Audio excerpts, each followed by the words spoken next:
a cat that loves to get wet and fish in a swamp.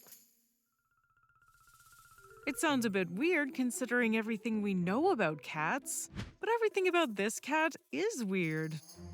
Its shape has been compared to that of an otter, and its behavior to that of a raccoon.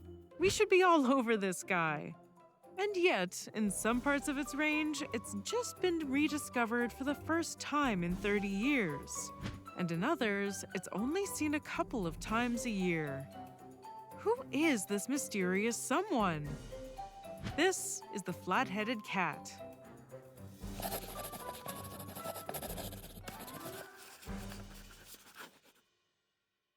Hi, I'm Danielle Dufault, and you're watching Animalogic. We have great news! For the first time in 30 years, flat-headed cats have been spotted in Thailand. This is one of the rarest and strangest cats in the world, so let's meet this little weirdo to understand all the hullabaloo. Flat-headed cats, which are very different from flat-faced cats, are part of the Asian small cat genus Rarest, which means serrated teeth. All the members of this genus specialize in small prey and use their steak knife teeth to shear it. Flat-headed cats' closest relatives are the rusty spotted cat and the fishing cat, which we have talked about already on this show. But while the fishing cat lives in the mangroves and deeper wetlands of South and Southeast Asia, the flat-headed cat is even more of a specialist and can only live in the shallower waters of peat swamp forests. It's such a specific habitat that the only places to find them are some forests in the Malay Peninsula, Borneo, and Sumatra. With so much darkness and dense jungle, these cats have to rely on their hearing. And to be fair, in many cases, we do too. This message is sponsored by Raycon.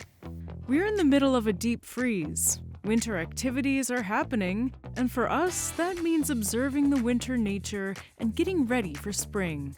I've been using Raycon's bone conduction headphones, and they help me stay safe and aware of my surroundings while I walk around in the snow listening to podcasts and coming up with new ideas. They sit outside of your ears, so you can still hear the outside world without sacrificing audio quality. Whether you're braving the cold of winter, or simply using them at home or the office, you can use these headphones to stay focused and safe. And now is the best time to grab them because you can get a 15% discount. They sit comfortably but safely on your head, transmitting the sound through your bones. The battery lasts 13 hours and they're waterproof and dustproof, so you don't have to worry about them in the rain or snow. So they're water resistant, comfortable, sound great, and keep you safe. That's everything you'd want from your headphones. And the best thing is that Raycon offers the same quality as other big audio brands at half the price. They have over 3 million loyal customers, and they're so confident that you'll love the headphones that they're giving you a 30-day happiness guarantee. The bone conduction headphones are here to help you go for gold. So go to buyraycon.com/animalogicbc to get 15% off. This not only gives you a great discount, but also helps support the channel. Thanks Raycon for sponsoring this episode. And now, back to the cat with the flattest head in the biz.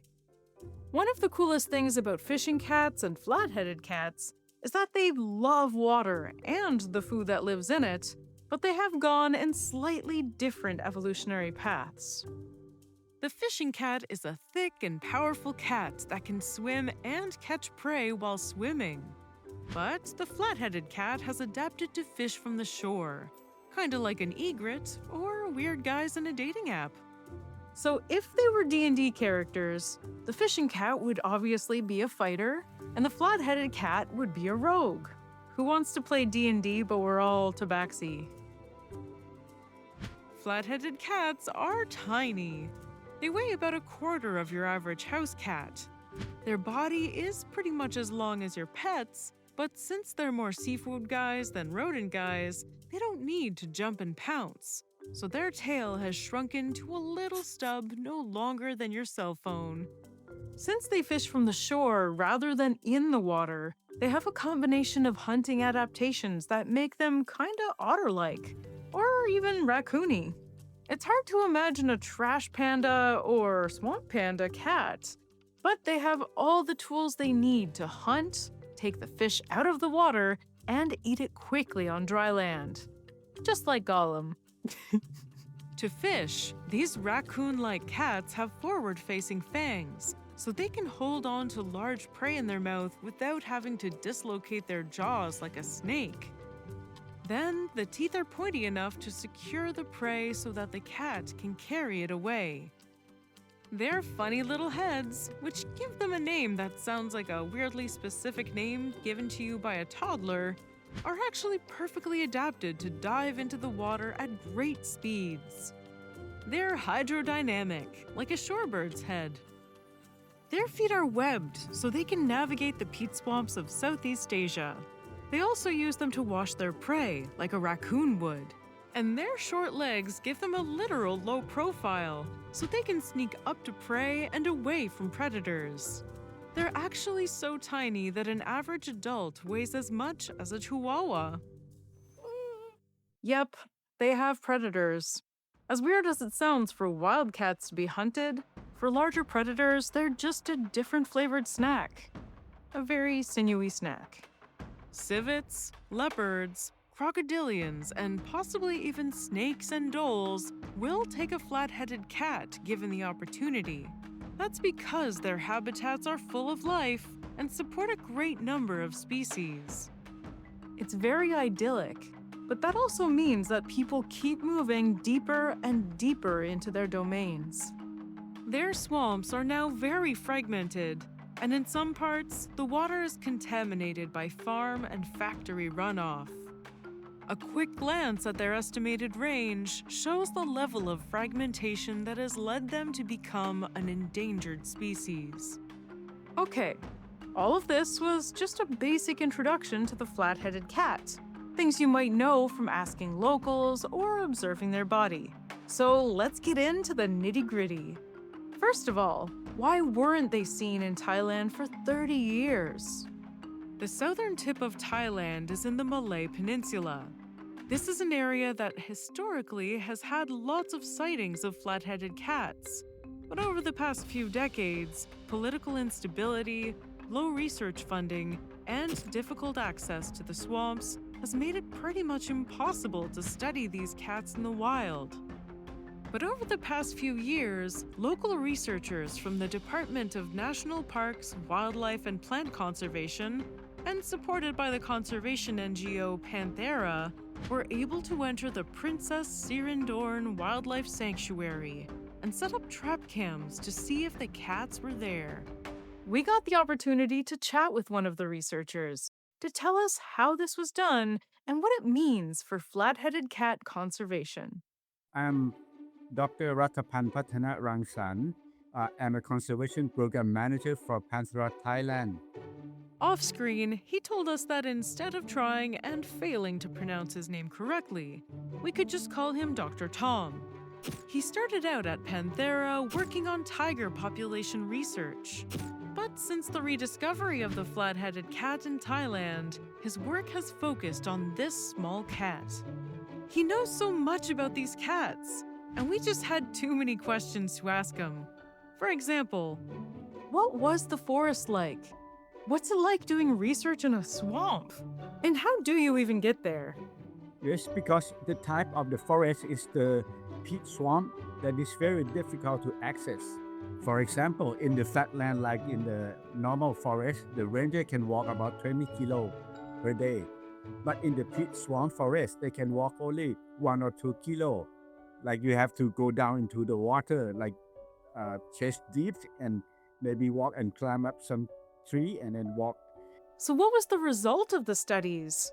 And what was the most surprising thing about finding flat-headed cats there?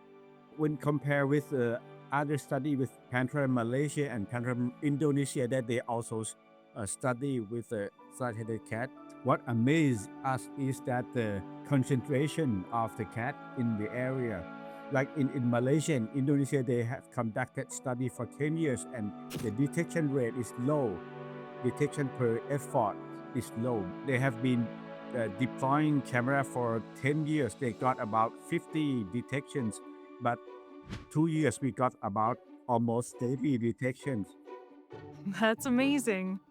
What are the next steps? And what would you like to find out next? Right now we can only like expand a little bit of the area to detect them, which part of the forest that they disperse. What we want to do, the next step, we want to really go, we call quick study. So we need to go into every part of the forest. We put the grid on the forest and we need to explore every grid. And that's very difficult because the width of the forest is something of 20 or 40 kilo, but that's mean 40 days to walk because inaccessible type of forest. And if funding allows, we want to color them to understand more about their ecology because if you look in the publication, there are only about 30 publications on this species and half of them are record of finding, not deeper understanding of their life, their biology or what else. This is very rare cat. Thank you, Dr. Tom, and thank you, Panthera, for supporting research on this mysterious kitty cat. As he mentioned, there are very few studies on these cats. Scientists need to do a lot with very little. So let's dig into what those studies have found out. Research at the Songkla Zoo has given us some insight into the day-to-day rhythms of the flat-headed cat's life, or as they call it, their time budgets. Both males and females ate and were more active at dusk and dawn. Males spent more of their day resting, but females hung out with other cats a little bit more than males. Females in general were more social than the males and slept less. Overall, they were found to have similar time budgets to other members of their genus. This might seem like not a big deal, but the fact is that nobody had ever measured this. Making sure that our assumptions are correct is a necessary part of science. This information helps us build better research methods and gives us extra insight on where and when to find them. We know for sure now that the best time to see them is at night. Another thing we knew about them but is getting a bit of nuance is their need to live close to water. We're now beginning to understand ways in which farmers and flat-headed cats can coexist. The main threat to flat-headed cats is habitat degradation and destruction. The palm oil industry has caused the destruction of virgin forests in the region. Almost half of the plantations are in places that used to be forests. But almost all of the usable land is already being used for plantations. And small-scale farms at the edges of the swamp can support flat-headed cat populations.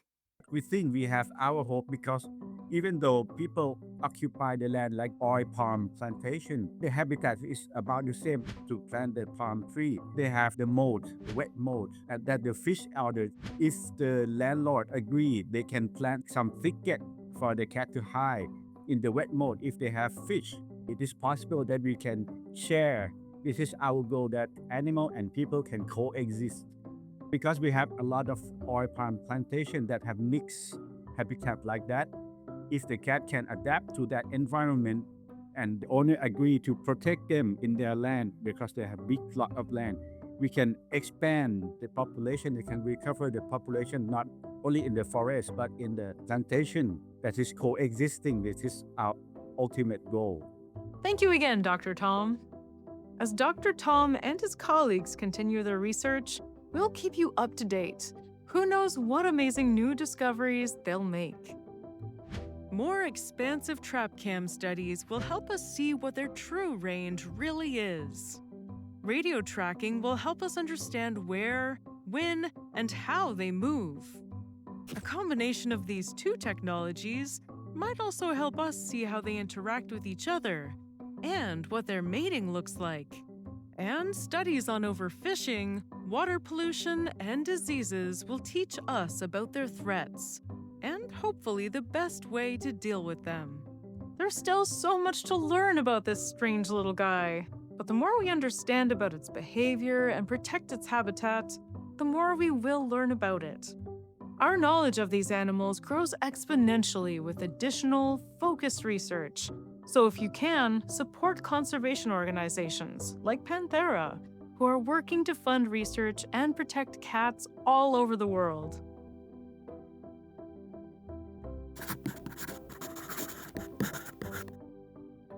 So, what should we talk about next? Please let me know in the comments, and don't forget to subscribe for new episodes every week. Thanks for watching, and see ya!